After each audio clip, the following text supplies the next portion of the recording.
There is a kind of person you have met at least once in your life. Maybe at work, maybe at a family gathering, maybe you sat next to them on a long flight. They were not the loudest in the room. They were not the most attractive by any conventional measure. They were not trying to impress anyone, and yet you could not stop paying attention to them. There was something about the way they carried themselves, a steadiness, a quiet confidence that did not need your approval to exist. You left that conversation thinking about them for days. What did they have that most people do not? It was not luck. It was not genetics. It was not money or status. It was something they had built, slowly, deliberately, through the choices they made every single day before anyone was watching. The Stoics understood this over 2,000 years ago. They called it virtue, not in the religious sense, not as a moral performance, but as a kind of inner excellence that shapes everything about how a person moves through the world. And here is what modern culture gets completely wrong. True attractiveness has almost nothing to do with how you look, and everything to do with who you are becoming. You might be thinking right now, I am past the age where any of this matters to me. But that is precisely where you are wrong. As people move into their 40s, 50s and 60s, the qualities that draw others toward them shift dramatically.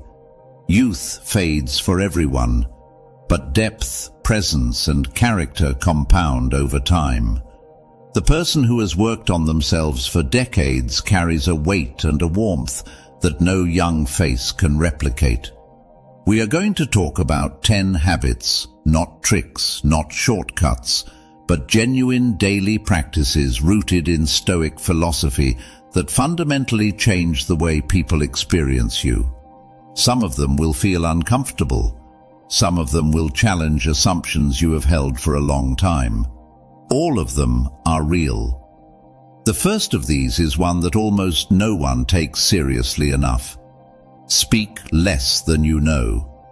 Seneca wrote that silence is a lesson learned from the many sufferings of life. He did not mean that quiet people are weak. He meant that a person who has truly lived, who has seen enough, lost enough, learned enough, knows that words are not free. Every unnecessary word costs you something. It costs you presence. It costs you credibility.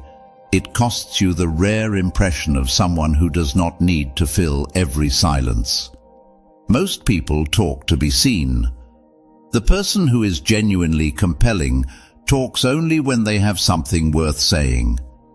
You have probably noticed this in your own life. The colleague who spoke the least in meetings was often the one everyone listened to most carefully when they finally did speak. Before you speak, ask yourself one question. Does this add something real, or am I just filling space? The second practice is about the moment most people handle worst, controlling your reaction when friction arrives. Marcus Aurelius wrote in his private journal, a journal he never intended anyone to read, "You have power over your mind, not outside events. Realize this, and you will find strength." He was not writing for an audience. He was reminding himself, a man who commanded an empire, that his greatest battle was always internal. Here is something most people in their 40s and 50s will recognize immediately: a family dinner.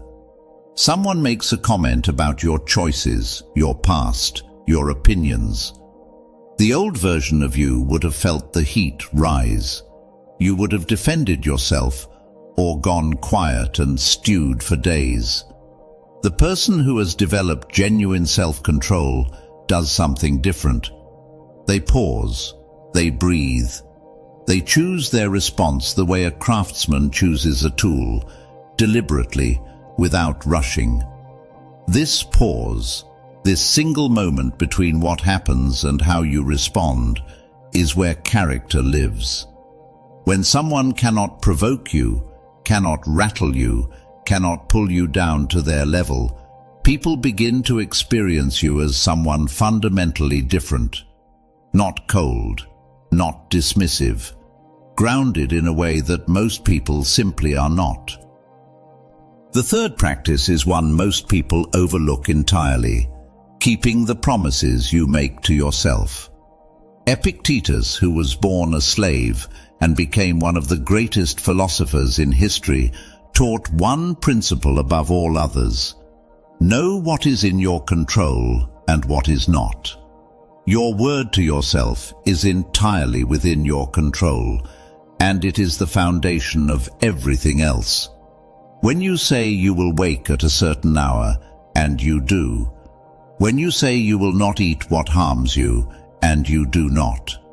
When you say you will finish what you started, and you finish it. These small private victories accumulate into something that other people can feel without being able to name it. The alignment between what you say and what you do, even when no one is watching. That is not a concept. It is something that radiates outward from a person who has practiced it long enough. The fourth practice is harder than it sounds, and most people underestimate how deeply it controls them. Stop seeking approval and mean it. Most of us have spent decades building our sense of self-worth on the reactions of other people. A compliment feels good. Criticism stings. Silence makes us anxious. And so we learn, slowly and without noticing, to perform. To say what will be well received. To soften our real opinions. To become a slightly blurred version of ourselves in order to avoid friction. Marcus Aurelius wrote, "I have often wondered how it is that every man loves himself more than all the rest of men, but yet sets less value on his own opinion of himself than on the opinion of others." He is describing something most people never notice about themselves. Here is what approval seeking actually looks like after 50. It looks like agreeing with things you do not believe because the room expects it. It looks like not mentioning your real interests because you are afraid they will sound strange. It looks like editing your stories before you tell them, removing the parts that might not land well. The result is a person who is pleasant to be around, but impossible to truly know. People feel that emptiness even when they cannot name it. Practice saying what you actually think, calmly, respectfully, without aggression, even when you suspect it will not be popular. Not to provoke, not to perform rebellion, but because a person who stands behind their own thoughts is far more compelling than one who borrows the thoughts of the room. The fifth practice is one that separates people who grow from people who stagnate, taking full responsibility without drama. There is a specific kind of person who, when something goes wrong, immediately begins explaining why it was not entirely their fault. The circumstances were difficult, the other person was unreasonable, the timing was wrong. There is